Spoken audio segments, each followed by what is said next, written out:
Bonjour à tous et bienvenue dans le guide Blueness, le guide de l'alimentation idéale pour le genre humain. Aujourd'hui, nous allons nous intéresser au dosage idéal en vitamines et en minéraux. En gros, nous allons faire un récapitulatif global des apports journaliers recommandés par les pouvoirs publics de chaque vitamine et de chaque oligo-élément.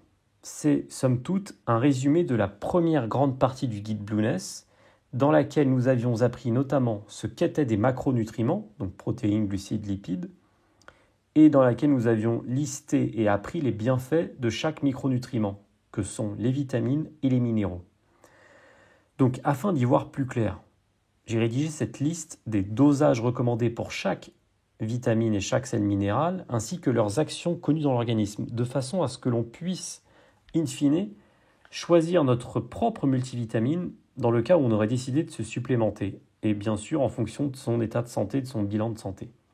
Évidemment, ces recommandations sont générales. Il revient à chacune et à chacun de dresser son propre bilan de santé et de se rapprocher d'un médecin afin d'être le plus précis possible en termes de supplémentation. Il ne s'agit donc ici aucunement de recommander quoi que ce soit, mais simplement de dresser l'existant, c'est-à-dire la liste des recommandations officielles et parfois émergentes, et de comparer ces apports journaliers recommandés avec les multivitamines qui existent déjà sur le marché. À ce titre, vous retrouverez donc, en regard du dosage recommandé de chaque vitamine et de chaque sel minéral, une liste des meilleures multivitamines que l'on a choisies directement sur l'article relatif sur le guide Blueness, afin que vous puissiez faire votre meilleur choix. Donc on a sélectionné quelques multivitamines, quelques fabricants de multivitamines, et on a comparé leur dosage avec les recommandations officielles et émergentes. Ceci vous permettra donc de choisir votre propre multivitamine, et ce comparatif, vous le retrouverez directement sur le site Blueness dans l'article qui correspond à ce podcast. Alors, dans ce podcast, nous allons simplement parcourir rapidement chaque vitamine et chaque sel minéral. Ce sera donc un résumé très rapide de l'action de chaque vitamine et du dosage recommandé. Donc on commence directement et sans transition par la vitamine A. La vitamine A a une action donc sur la peau, la vision, elle a un effet antioxydant et elle agit sur la différenciation cellulaire. Son risque de carence est relativement faible et les recommandations officielles parlent de 700 à 900 microgrammes par jour. Elle est généralement dosée entre 100 et 150% dans la plupart des multivitamines. Ensuite, la vitamine D3, c'est l'une des plus importantes, cela ne vous aura pas échappé. Donc, elle agit sur l'immunité, les os, les muscles et la santé générale. Les recommandations officielles parlent de 600 UI par jour, donc 600 unités internationales par jour, soit 15 microgrammes par jour, tandis que les recommandations émergentes recommandent généralement jusqu'à parfois 5000 UI par jour, donc soit 125 microgrammes par jour. Le risque de carence est relativement élevé, notamment dans les pays où il y a peu de soleil, ou pour les personnes qui s'exposent peu au soleil. Et en fonction des multivitamines, il est dosé entre 5 microgrammes à 50 microgrammes par jour. Cela dépendra du fabricant de multivitamines que vous aurez choisi. Encore une fois, la liste est disponible directement sur l'article sur blueness.com. Ensuite, on a la vitamine E, qui là aussi est une vitamine très importante. Elle a un effet antioxydant, elle a un effet sur l'immunité, la coagulation sanguine, la santé cardiovasculaire et aussi sur les douleurs menstruelles. Son risque de carence est avéré, donc pas élevé mais relativement normal. Les recommandations officielles parlent de 12 mg par jour environ, et elle est dosée entre 100 à 300% selon les multivitamines. Ensuite, nous avons la vitamine K1 et K2, avec un effet sur la croissance cellulaire, la santé cardiovasculaire et sur les os. Le risque de carence est là aussi normal, donc il n'est pas inintéressant de se supplémenter. Les recommandations officielles parlent de 75 microgrammes par jour, et la plupart des multivitamines la dosent environ aux alentours de 100%, donc de 100% des apports journaliers recommandés. On a ensuite la vitamine C, qui est la vitamine star, qui a un effet antioxydant et sur l'immunité. Son risque de carence est là aussi normal et avéré.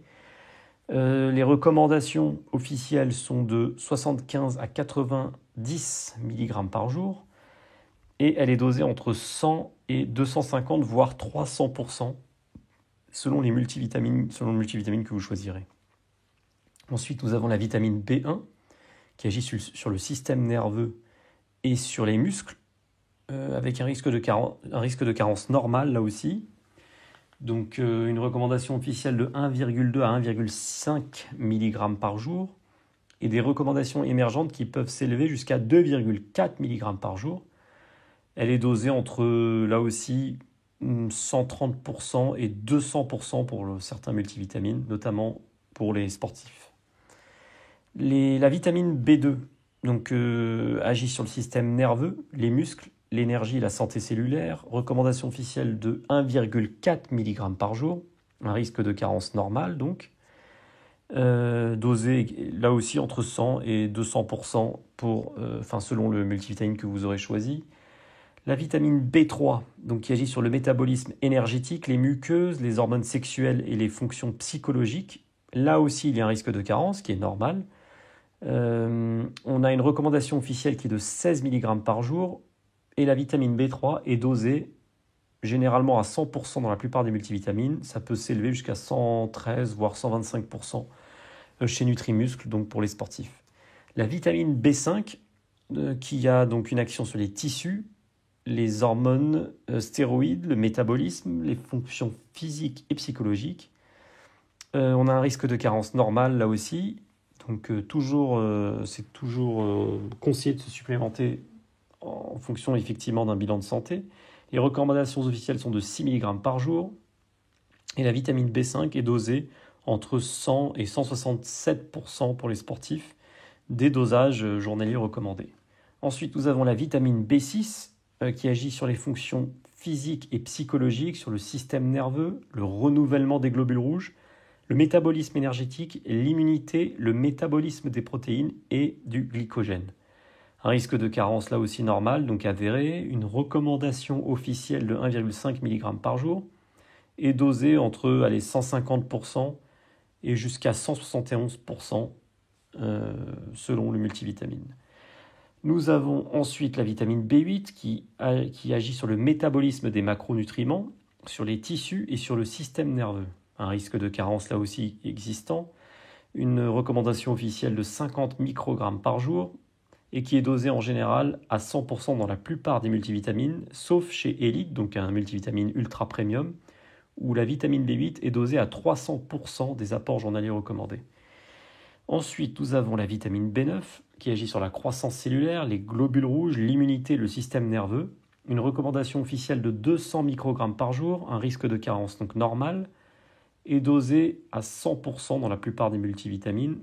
Et là, en ce qui concerne la vitamine B9, je vous renvoie au podcast qui concerne donc la B9, car selon les multivitamines, elle est dosée à des formes différentes. Donc il y a des formes qui sont conseillées, des formes qui sont moins conseillées. Les meilleures formes étant le L-méthylfolate ou encore le 4-folique. Donc à vous de voir, je vous renvoie directement sur le podcast de la vitamine B9 ou sur l'article qui concerne la vitamine B9 sur blueness.com.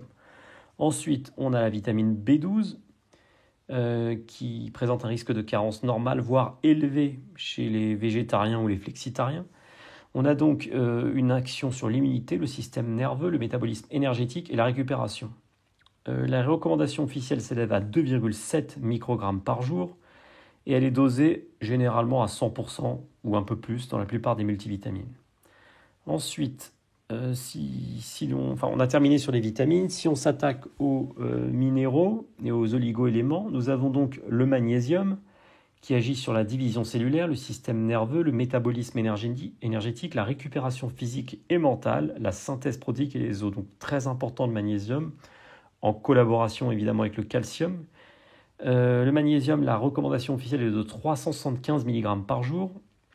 Son risque de carence est élevé, notamment chez les sportifs, les hyperactifs ou les personnes stressées. Et elle est dosée en général à 30 à 40% dans la plupart des multivitamines. Et elle existe chez certains fabricants de multivitamines en gélules à part, donc pas dans un multivitamine, mais en supplémentation à part. Ensuite, là aussi, comme pour la vitamine B9, il y a des formes qui sont recommandées.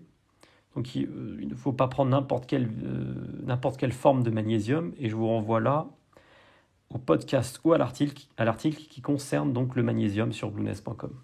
Ensuite, nous avons le zinc. Le zinc, donc, qui agit sur la division cellulaire, le stress oxydatif, la synthèse de l'ADN, le métabolisme des macronutriments, la vision, la fertilité des os et des tissus. Donc le zinc qui est un oligo-élément de plus en plus médiatisé pour ses effets donc, bénéfiques sur l'organisme. Les recommandations officielles sont de 10 mg par jour. Il y a un risque de carence normal, voire élevé chez les végétariens. Et là, pour le zinc, il est dosé en général à 100, voire même 150% pour certains multivitamines. Et certains fabricants donc, de suppléments le dosent carrément à part, donc comme pour le magnésium. Ensuite, nous avons le sélénium qui agit de concert, donc là, généralement avec le zinc. Il est parfois d'ailleurs dosé directement avec le zinc dans des supplémentations donc, avec le zinc, sélénium et zinc ensemble. Il agit donc sur le stress oxydatif, l'immunité, la spermatogenèse, la thyroïde et les tissus. Les recommandations officielles parlent de 55 microgrammes par jour. Son risque de carence est normal, donc il n'est pas inintéressant de se supplémenter en sélénium.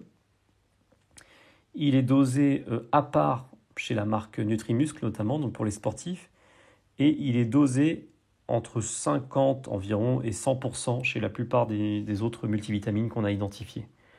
Ensuite, on a l'iode qui agit sur les hormones thyroïdiennes, la reproduction, les cellules sanguines, les muscles et le système nerveux, avec un risque de carence plutôt faible, une recommandation officielle de 150 microgrammes par jour, et qui n'est pas dosé dans la plupart des multivitamines, ou alors très peu chez certains multivitamines de qualité, et à 100%, donc 150 microgrammes chez Elite, qui a sûrement de bonnes raisons de le doser à ce niveau-là. Donc ça, à voir directement sur leur site. Ensuite, on a le phosphore, donc le phosphore qui agit sur les os, les dents, le métabolisme énergétique, avec un risque de carence relativement faible, une recommandation officielle de 750 mg par jour, et qui n'est pas dosé dans la plupart des multivitamines, sauf un, donc le Chronovita Plus, à 7,110% des apports journaliers recommandés. Donc voilà pour le phosphore. On a ensuite le calcium, donc qui agit sur les os, les dents, les muscles, la coagulation, la division cellulaire. Une recommandation officielle de 1000 mg par jour. Un risque de carence relativement faible dans les pays industrialisés. Et qui n'est pas dosé dans la plupart des multivitamines, sauf toujours chez Chronovita Plus à seulement 8,93%. Sûrement pour des raisons précises qui concernent donc la chrononutrition, puisque le Chronovita Plus est recommandé, en tout cas pour les personnes qui suivent la chrononutrition, qui est une alimentation sur laquelle nous reviendrons un peu plus tard dans le guide Blueness. Ensuite, nous avons donc le fer, le cuivre, qui sont jugés pro-oxydants par certains professionnels et certains scientifiques. Et donc, ces minéraux n'ont pas été dosés volontairement chez certains fabricants comme Nutri&Co ou encore chez Elite. Donc là, pour le fer et le cuivre, la plupart des fabricants préfèrent ne pas l'intégrer dans leurs multivitamines. Ensuite, nous avons les cofacteurs. En effet, certains fabricants de multivitamines jugent bon d'intégrer à leur composition donc des cofacteurs. Ce sont des composés chimiques non protéiques, mais qui sont nécessaires à l'activité biologique des protéines. Ils peuvent être soit de nature minérale, comme le fer ou le soufre, soit de nature organique. Et dans ce cas particulier, on les appellera des coenzymes. Donc, comme par exemple la célèbre coenzyme Q10, de plus en plus médiatisée. Donc il y a certains cofacteurs dont les mérites sont vantés par certains fabricants de multivitamines et qu'on pourra retrouver directement donc, dans la liste sur blueness.com. On a le N-acétylcystéine, donc, dont les intérêts l'intérêt principal est qu'il est antioxydant et qui est dosé à 180 mg et à 180 mg chez Nutri&Co et à 300 mg chez Elite. On a la coenzyme Q10, donc là aussi un antioxydant, qui est dosé à 30 mg chez Nutri&Co et 50 mg chez Elite. On a la quercétine, toujours antioxydant, qui là aussi est dosé à 400 mg chez Elite et seulement 20 mg chez Nutri&Co. On a la lutéine, antioxydant également, dosé à peu près pareil à 7 mg chez Nutri&Co et 10 mg chez Elite. Le lycopène, donc toujours un antioxydant, à 1 mg Nutrien&Co et 15 mg chez Elite. Donc il y a également d'autres molécules qui vont être dosées dans la liste des multivitamines qu'on a dressées sur le site Blueness et que je vous laisserai retrouver directement dans l'article qui concerne ce podcast. On aura notamment l'acide alpha-lipoïque, qui est un antioxydant et qui agit sur le métabolisme énergétique. On a la rutine, pareil, propriété antioxydante, mais également anti-inflammatoire, vasoprotectrice. Et l'hespéridine, qui également a des propriétés antioxydantes et vasculoprotectrices. On aura également de la choline, de la L-carnitine, de la glycine, etc., etc. Donc tout un tas de molécules assez intéressantes qui ont beaucoup d'effets antioxydants, qui peuvent agir sur les articulations et qui sont parfois anti-inflammatoires et que je vous laisserai le soin d'aller consulter directement sur l'article qui concerne le dosage idéal en vitamines et en micronutriments et quelle multivitamine choisir directement sur Blueness. Donc, en guise de conclusion, chaque multivitamine a son propre dosage. Et le choix se fait forcément en fonction de son propre bilan de santé, des conseils de son médecin, de ses objectifs, et aussi forcément des croyances et du budget. Puisqu'il existe des multivitamines qui sont plus ou moins premium sur le marché. Quoi qu'il en soit, quel que soit votre choix, les produits qu'on a sélectionnés directement sur Blueness sont reconnus comme étant de grande qualité, notamment Nutrien&Co, Elite et Nutrimuscle. Si vous connaissez d'autres marques, d'autres produits qui sont intéressants en termes de dosage, n'hésitez pas à les suggérer en commentaire sur blueness.com afin que nous les ajoutions au comparatif. D'ici là, portez-vous bien et à très bientôt sur le guide Blueness.